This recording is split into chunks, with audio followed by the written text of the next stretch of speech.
গোপন অন্ধকার পথ ধরে রোজ 1 কোটি ব্যারেল তেল বেরিয়ে যাচ্ছে ইরানের হরমুজ দিয়ে। কিভাবে ফাঁকি দিচ্ছে তেহরানের চোখ? কি রহস্য আছে? নজিরবিহীন গতিতে মিসাইল ড্রোনের উৎপাদন বাড়িয়েছে ইরান। রাত দিন চলছে অস্ত্র বানানো। আরও 3 বছর কি যুদ্ধ টানবে খামেনির দেশ? নাইজেরিয়ায় মসজিদে ভয়াবহ হামলা, নারী ও শিশু সহ 600 অপহরণ, ছড়িয়ে পড়েছে নারী শিশুদের কান্না দৃশ্য। গোপনে অন্ধকার পথ ধরে প্রতিদিন হাজার হাজার ব্যারেল তেল বেরিয়ে যাচ্ছে ইরানের নিয়ন্ত্রণে থাকা হরমুজ প্রণালী দিয়ে। হিসেব বলছে রোজ প্রায় 1 কোটি ব্যারেল তেল পার হচ্ছে এই গুরুত্বপূর্ণ জলপথটির গোপন রুট ধরে। কিন্তু ইরানের নিয়ন্ত্রণে বন্ধ থাকা এই পথ ধরে কিভাবে এত তেল পারাপার হচ্ছে? হরমুজের ঠিক কোথায় এই অন্ধকার বা ডার্ক রুট? বিশ্লেষকরা বলছেন মূলত হরমুজের মূল পথের বাইরে 3টি বিকল্প পথ দিয়ে এই তেলবাহী জাহাজ চলাচল করছে। এর মধ্যে রয়েছে অন্ধকার পথটিও। কিন্তু ইরানের চোখ ফাঁকি দিয়ে কিভাবে তারা যাচ্ছে? এটি কি সম্ভব? সত্যি কি তা ইরানের অজানা? কি রহস্য আছে এর পেছনে? কি বলছেন বিশ্লেষকরা? এই সময়ে কোটি টাকার প্রশ্ন, হরমুজ প্রণালী কি বন্ধ নাকি খোলা? যদি খোলা থাকে তাহলে জাহাজ চলাচল স্বাভাবিক নয় কেন? আর যদি বন্ধ থাকে তাহলে প্রতিদিন প্রায় 1 কোটি ব্যারেল তেল কিভাবে হরমুজ প্রণালী পার হচ্ছে? প্রশ্নটি জটিল হলেও উত্তর একটাই, যার অর্থ হরমুজ একই সময়ে খোলা আবার একই সময়ে বন্ধ। কথাটি রহস্যময় মনে হলেও এটিই বাস্তব। এটি হরমুজের নিউ নর্মাল বা নতুন স্বাভাবিক অবস্থা। বিশ্লেষকরা বলছেন হরমুজ প্রণালী দিয়ে এখন 3 ভাবে তেলবাহী ও বাণিজ্যিক জাহাজ চলাচল করে। কিন্তু কিভাবে? সেই 3টি উপায় বা কি? মার্কিন সংবাদ সংস্থা সিএনএন সহ বেশ কিছু সংবাদ মাধ্যম জানিয়েছে নতুন এই স্বাভাবিক অবস্থায় প্রতিদিন হরমুজ দিয়ে পার হচ্ছে 1 কোটি ব্যারেল তেল।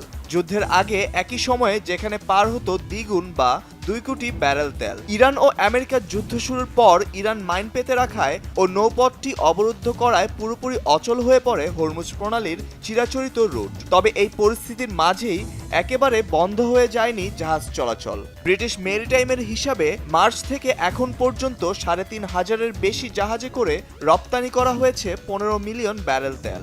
সেখানেই প্রশ্ন, বন্ধ থাকলে কিভাবে চলছে তেলবাহী জাহাজ? পর্যবেক্ষকরা জানিয়েছেন এখন মূল রুট বা যুদ্ধের আগে যে রুট দিয়ে জাহাজ চলতো তার বদলে 3টি পথ দিয়েই সরবরাহ করা হচ্ছে বিপুল পরিমাণ এই তেল।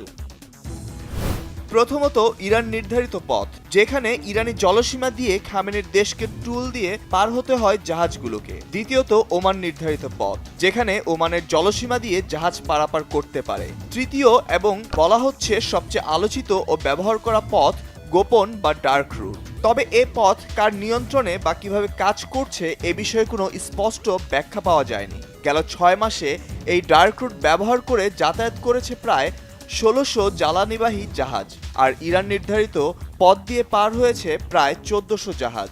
অন্যদিকে যুদ্ধের আগের রুট আর ওমান উপকূল দিয়ে পার হয়েছে মাত্র 2 শতাধিক জাহাজ। অর্থাৎ যুদ্ধের আগের জাহাজ চলাচলের পথের পরিবর্তে নতুন বিকল্প রাস্তাগুলোই পরিণত হয়েছে নিউ নর্মাল বা নতুন স্বাভাবিক নিয়মে। তবে প্রশ্ন উঠছে, মার্কিন অবরোধ আর ইরানের কড়াকড়ির মাঝেও কার মদদে কোটি কোটি ব্যারেল তেল যাচ্ছে মধ্যপ্রাচ্যের বাইরে? সত্যি কি ইরানের অগোচরে এটি? এত সরু নৌপথে ইরানের চোখ আর শত শত টহল বোট ফাঁকি দিয়ে কিভাবে ডার্ক রুটে চলছে জাহাজ? এটি বড় রহস্য। বিশ্লেষকরা বলছেন এই ডার্ক রুট কোনো গোপন পথ নয়, বরং ইরান আর ওমানের অনুমতিতেই চলছে এই পথে জাহাজ এবং তা নির্ধারিত টোল দিয়েই। হয়তো যুদ্ধের কৌশল হিসেবে তা স্বীকার করছে না ইরান ও ওমান। তারা বলছেন তেহরানের অর্থনীতি সচল রাখতে আর মিত্রদের সাথে বাণিজ্যিক সম্পর্ক অটুট রাখতে গোপনে তেল সরবরাহ চালাচ্ছে খোদ ইরান। বিশ্লেষকরা বলছেন ওয়াশিংটন সর্বোচ্চ চাপের নীতি বা স্ট্রাঙ্গল পলিসি পুরোপুরি কার্যকর করতে ব্যর্থ হয়েছে। যুক্তরাষ্ট্র যতই হরমুজ অবরোধের কথা বলুক না কেন, সেটির বাস্তব চিত্র নেই। বরং কাগজে কলমে হরমুজ বন্ধ থাকলেও জলপথটি দিয়ে বিপুল পরিমাণ জাহাজ পারাপার বলে দিচ্ছে হরমুজের এই নিউ নর্মাল অবস্থায় এখন বৈশ্বিক জ্বালানি বাণিজ্যের নতুন বাস্তবতা। মানে কাগজে কলমে হরমুজ বন্ধ আছে ঠিকই, কিন্তু ইরানের শর্ত মেনে নতুন বিকল্প পথ দিয়ে চলছে পণ্য ও তেলবাহী জাহাজ চলাচল। আমেরিকার হুমকি, হামলা আর নিষেধাজ্ঞাকে বুড়ো আঙ্গুল দেখিয়ে নজিরবিহীন গতিতে মিসাইল, ড্রোন সহ অস্ত্র উৎপাদন করে যাচ্ছে ইরান। সামরিক উৎপাদন দ্বিগুণ বাড়িয়ে ওয়াশিংটন ও তেল আবিবকে সরাসরি চ্যালেঞ্জ জানাচ্ছে তেহরান। এরই মধ্যে ইরান হুঁশিয়ারি উচ্চারণ করে জানিয়ে দিয়েছে, ট্রাম্পের মেয়াদ শেষ না হওয়া পর্যন্ত চলবে যুদ্ধ। ইরান কি যুদ্ধ দীর্ঘ করতে চাচ্ছে? কি বলছেন বিশ্লেষকরা? আমেরিকা ও ইসরায়েলের ভয়াবহ হামলার ধাক্কা সামলে অবিশ্বাস্য গতিতে নিজেদের সামরিক শক্তি বাড়াচ্ছে ইরান। মাত্র 1 বছরের ব্যবধানে দেশটির অস্ত্র ও প্রতিরক্ষা সরঞ্জাম তৈরির গতি আগের চেয়ে দ্বিগুণ হয়ে গেছে। সম্প্রতি ইরান সরকারের এক সামরিক মুখপাত্র দাবি করেছেন, কিছু কৌশলগত পণ্যের উৎপাদন 3 গুণেরও বেশি বাড়ানো হয়েছে। এক টেলিভিশন ভাষণে ইরানি প্রেসিডেন্ট মাসুদ পেজেশকিয়ান জানান, আমেরিকার মতো শত্রু দেশগুলোর সাথে অর্থনৈতিক, সামরিক ও নিরাপত্তা যুদ্ধে লিপ্ত রয়েছে তার দেশ। গত বছর জুন মাসে ইসরায়েলের 12 দিনের হামলায় ইরানের প্রতিরক্ষা শিল্প আংশিক ক্ষতিগ্রস্ত হয়। সেই ধাক্কা কাটিয়ে ওঠে দেশটির কারখানাগুলোতে এখন দিনরাত অস্ত্র তৈরি হচ্ছে। চলতি বছর দ্বিতীয় দফায় যুদ্ধ শুরুর পর ফেব্রুয়ারিতে সর্বোচ্চ নেতা আয়াতুল্লাহ আলী খামেনি হত্যার জেরে উত্তপ্ত হয়ে ওঠে পুরো অঞ্চল। পরবর্তীতে সাময়িক যুদ্ধবিরতি হলেও স্থায়ী শান্তি ফিরে আসেনি। যুক্তরাষ্ট্রের নতুন নিষেধাজ্ঞা নিয়ে সম্প্রতি ইরানের পররাষ্ট্রমন্ত্রী আব্বাস আরাকচি দাবি করেন, মার্কিন শাসকদের মধ্যে যে ধরনের বল প্রয়োগ ও মোড়লগিরি সবসময় দেখা যায়, এবারের নিষেধাজ্ঞাও এর ব্যতিক্রম না। তবে ইরান জানে কিভাবে শত্রুকে উচিত জবাব দিতে হয়।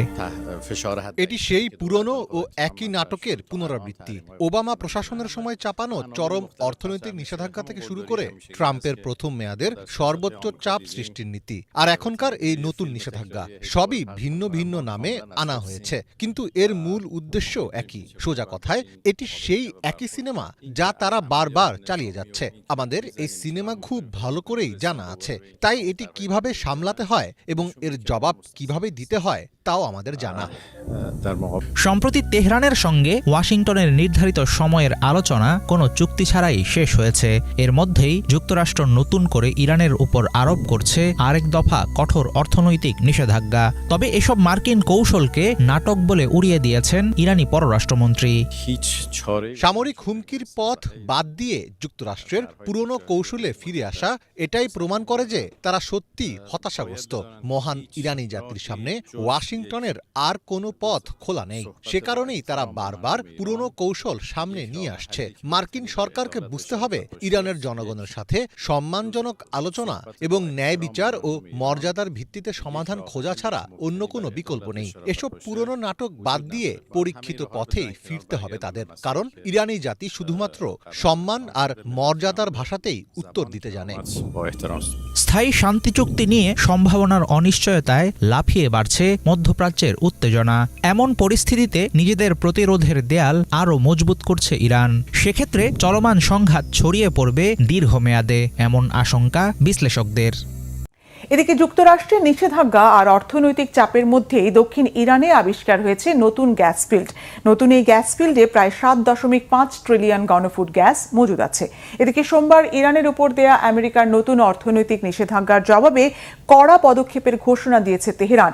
এমন অবস্থায় ইরান ও যুক্তরাষ্ট্রকে আলোচনার টেবিলে ফেরাতে তেহরান সফরে গেছেন পাকিস্তানের সেনাপ্রধান ফিল্ড মার্শাল আসিম মুনির। মার্কিন অর্থনৈতিক চাপের মধ্যে ইরানের দক্ষিণাঞ্চলের ফার্স প্রদেশে নতুন গ্যাস ফিল্ড আবিষ্কার করেছে অনুসন্ধানকারীরা। ইরানের জ্বালানি মন্ত্রণালয় জানিয়েছে, ফার্স প্রদেশে 7.5 ট্রিলিয়ন ঘনফুটের বেশি গ্যাস সমৃদ্ধ একটি নতুন গ্যাস ক্ষেত্র আবিষ্কার রয়েছে, যার মধ্যে প্রায় 5.7 ট্রিলিয়ন ঘনফুট গ্যাস উত্তোলনযোগ্য। যুদ্ধ আর আলোচনায় ব্যর্থ যুক্তরাষ্ট্র কোনোভাবেই ইরানকে বাগে আনতে না পেরে এবার পুরনো নিষেধাজ্ঞার পথে আবারও ফিরছে। সোমবার ইরানের উপর দেয়া হয় নয়া অর্থনৈতিক নিষেধাজ্ঞা। তবে ইরানের পররাষ্ট্র মন্ত্রণালয়ের মুখপাত্র ইসমাইল বাঘাই কড়া হুঁশিয়ারি দিয়ে বলেন, স্বাধীন সার্বভৌম ইরানের উপর অর্থনৈতিক নিষেধাজ্ঞা দেয়া মানে অর্থনৈতিক সন্ত্রাসী কর্মকাণ্ড করা, যা ঠেকাতে দরকারে যে কোনো কঠোর পদক্ষেপ নিতে বাধ্য হবে তেহরান। এমন অবস্থায় যুদ্ধ বন্ধে মধ্যস্থতাকারী দেশ পাকিস্তান আর ওমান চেষ্টা চালাচ্ছে ইরান ও আমেরিকাকে আলোচনার টেবিলে ফেরাতে। শান্তি আলোচনায় ইরানকে ফেরাতে তেহরান সফরে গেছেন পাকিস্তানের সেনাপ্রধান ফিল্ড মার্শাল আসিম মুনির। এছাড়াও তেহরান সফরে যাবেন ওমানের পররাষ্ট্রমন্ত্রী। তবে ধারণা করা হচ্ছে, শুধু আলোচনা নয়, মক্কা চুক্তিতে যোগ দিতে ইরানকে অনুরোধ জানাবেন পাকিস্তান সেনাপ্রধান। বিশ্বের প্রথম দেশ হিসেবে হাইপারসনিক ক্রুজ ক্ষেপণাস্ত্র বহনে সক্ষম পারমাণবিক শক্তিচালিত সাবমেরিন আনছে রাশিয়া। চলতি বছরের শেষ নাগাদ জিরকন হাইপারসনিক ক্ষেপণাস্ত্রে সজ্জিত ইয়াসেন এম শ্রেণীর পারমাণবিক সাবমেরিন পার্ম রুশ নৌবাহিনীতে যুক্ত হবে। সামরিক বিশ্লেষকদের মতে রাশিয়ার প্রতিদ্বন্দ্বী যুক্তরাষ্ট্রের নৌবহরের জন্য উৎকণ্ঠার কারণ হয়ে দাঁড়াবে এই সাবমেরিন। বিশ্বে প্রথমবারের মতো হাইপারসনিক ক্রুজ ক্ষেপণাস্ত্র বহনে সক্ষম পারমাণবিক শক্তিচালিত সাবমেরিন আনতে যাচ্ছে রাশিয়া। চলতি বছরের শেষ নাগাদ 3M22 জিরকন হাইপারসনিক ক্ষেপণাস্ত্রে সজ্জিত ইয়াসেন এম শ্রেণীর পারমাণবিক সাবমেরিন পার্ম রুশ নৌবাহিনীতে যুক্ত করা হবে। সামরিক বিশ্লেষকদের মতে পার্মের এই সংযোজন রাশিয়ার দূরপাল্লার সমুদ্রভিত্তিক হামলার সক্ষমতায় নতুন মাত্রা যোগ করবে। রাশিয়ার নৌবাহিনীর প্রধান অ্যাডমিরাল আলেকজান্ডার মোইসেয়েভ জানিয়েছেন, ইয়াসেন এম শ্রেণীর আক্রমণাত্মক পারমাণবিক সাবমেরিন পার্মি হবে প্রথম রুশ সাবমেরিন, যেটি শুরু থেকেই জিরকন হাইপারসনিক ক্ষেপণাস্ত্র ব্যবহারের জন্য নকশা করা হয়েছে। এর ফলে ভবিষ্যতে বড় ধরনের কাঠামোগত পরিবর্তন ছাড়াই সাবমেরিনটি নতুন ক্ষেপণাস্ত্রের পূর্ণ সক্ষমতা কাজে লাগাতে পারবে। পার্ম ইয়াসেন এম শ্রেণীর ষষ্ঠ সাবমেরিন। একই শ্রেণীর আগের 5টি সাবমেরিনেও জিরকন ক্ষেপণাস্ত্র ব্যবহারের উপযোগী পরিবর্তন আনা হচ্ছে। তবে পার্মের ক্ষেত্রে এর উল্লম্ব উৎক্ষেপণ ব্যবস্থা এবং যুদ্ধ পরিচালনা সরঞ্জাম শুরু থেকেই জিরকন ক্ষেপণাস্ত্র ব্যবহার উপযোগী করে প্রস্তুত করা হয়েছে। মিলিটারি ওয়াচ ম্যাগাজিনের প্রতিবেদনে রুশ প্রধানের বরাত দিয়ে বলা হয়েছে, জিরকন বিশ্বের একমাত্র মোতায়েনযোগ্য হাইপারসনিক ক্রুজ ক্ষেপণাস্ত্র, যার পাল্লা প্রায় 1000 কিলোমিটার এবং সর্বোচ্চ গতি ম্যাক 9 পর্যন্ত। অর্থাৎ এটি শব্দের গতির চেয়ে 9 গুণ বেশি গতিতে লক্ষ্যবস্তুতে আঘাত হানতে সক্ষম। ক্ষেপণাস্ত্রটির আরেকটি গুরুত্বপূর্ণ বৈশিষ্ট্য হল উচ্চ গতিতে উড়ন্ত অবস্থায় গতিপথ পরিবর্তনের সক্ষমতা। এর উচ্চ গতি ও কৌশল পরিবর্তনের ক্ষমতা প্রচলিত বিমান ও ক্ষেপণাস্ত্র প্রতিরক্ষা ব্যবস্থার জন্য বড় চ্যালেঞ্জ তৈরি করবে। প্রায় 14,000 টন ওজনের প্রতিটি ইয়াসেন এম শ্রেণীর সাবমেরিন সর্বোচ্চ 32টি ক্রুজ ক্ষেপণাস্ত্র বহন করতে পারে। রাশিয়া এ ধরনের 1 ডজনের বেশি সাবমেরিন নৌবহরে যুক্ত করার পরিকল্পনা নিয়েছে। এরই মধ্যে এই শ্রেণীর 10ম সাবমেরিন মুরমানস্কের নির্মাণ কাজও শুরু হয়েছে। ইয়াসেন এম শ্রেণীর সাবমেরিনের অন্যতম শক্তি এর গোপন চলাচলের ক্ষমতা। বিশেষ শব্দ নিয়ন্ত্রণ প্রযুক্তি, উন্নত প্রপালশন ব্যবস্থা এবং বিশেষ আবরণ ব্যবহারের কারণে এগুলোকে বিশ্বের সবচেয়ে নীরব ও শনাক্ত করা কঠিন সাবমেরিনগুলোর অন্যতম হিসেবে বিবেচনা করা হয়। অর্থাৎ জিরকনের দূরপাল্লার আঘাত হানার ক্ষমতার সঙ্গে সাবমেরিনের এই গোপন সক্ষমতা যুক্ত হলে শত্রুপক্ষের জন্য তা শনাক্ত ও প্রতিরোধ করা আরও কঠিন হয়ে পড়বে। জিরকন শুধু শত্রুদের যুদ্ধজাহাজ নয়, শক্তিশালী প্রতিরক্ষা ব্যবস্থা দ্বারা সুরক্ষিত স্থলভাগের লক্ষ্যবস্তুতেও হামলা চালাতে সক্ষম। কমান্ড সেন্টার, বিমান ঘাঁটি, রসদ কেন্দ্র ও অন্যান্য গুরুত্বপূর্ণ সামরিক স্থাপনায় দূর থেকে আঘাত হানার ক্ষমতা ইয়াসেন এম সাবমেরিনকে আরও বহুমুখী করে তুলেছে। সামরিক বিশ্লেষকদের মতে জিরকন ক্ষেপণাস্ত্রে সজ্জিত ইয়াসেন এম শ্রেণীর সাবমেরিন যুক্তরাষ্ট্রের বিমানবাহী রণতরী বহরের জন্য বড় ধরনের চ্যালেঞ্জ তৈরি করতে পারে। এরই মাঝে এ নিয়ে নানা রকম আলোচনা চলছে সামরিক মহলে। সমুদ্রের গভীরে অবস্থান করে দূর থেকে হাইপারসনিক গতিতে আঘাত হানার সক্ষমতা যে কোনো বড় নৌবহরের প্রতিরক্ষা ব্যবস্থার ওপরই চাপ বাড়াবে, যা রাশিয়াকে দেবে বাড়তি সুবিধা।